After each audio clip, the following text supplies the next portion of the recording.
আধুনিক এবং নিরাপদ উপজেলা হিসেবে কুমিল্লার মনোহরগঞ্জকে গড়ে তোলা হবে বলে জানান বাংলাদেশ নাগরিক অধিকার ফোরামের সভাপতি শাহনাজ আক্তার বানু। আমি আপনাদের একজন হয়ে থাকতে চাই। বৃহস্পতিবার উপজেলার ঐতিহ্যবাহী বড় কেশতলা বহুমুখী উচ্চ বিদ্যালয়ে এক সংবর্ধনা অনুষ্ঠানে তিনি একথা বলেন। অনুষ্ঠানে বিশ্ববিদ্যালয়টির প্রাক্তন শিক্ষার্থী এবং সংসদ বিষয়ক সচিব ডক্টর মোহাম্মদ আনোয়ারুল্লাহ এফসিপিএসকে এই সংবর্ধনা দেওয়া হয়। অনুষ্ঠানে বক্তারা শিক্ষা ব্যবস্থা নিজেদের অবদান রাখার ব্যাপারে অঙ্গীকার করেন। আয়োজনে সভাপতিত্ব করেন সমাজসেবক সৈয়দ আহমেদ মোল্লা। অনুষ্ঠানে বিদ্যালয়ের নানা পর্যায়ের প্রাক্তন শিক্ষার্থী ও ছাত্র জনতা উপস্থিত ছিলেন।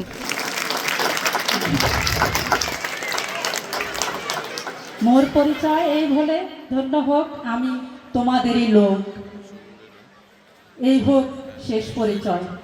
আমি আপনাদের একজন হয়ে থাকতে চাই। আপনারা সকলে আমার জন্য দোয়া করবেন। ধন্যবাদ এই অনুষ্ঠানে আগত সকল অতিথিবৃন্দ, ধন্যবাদ সবাইকে। আসসালামু আলাইকুম।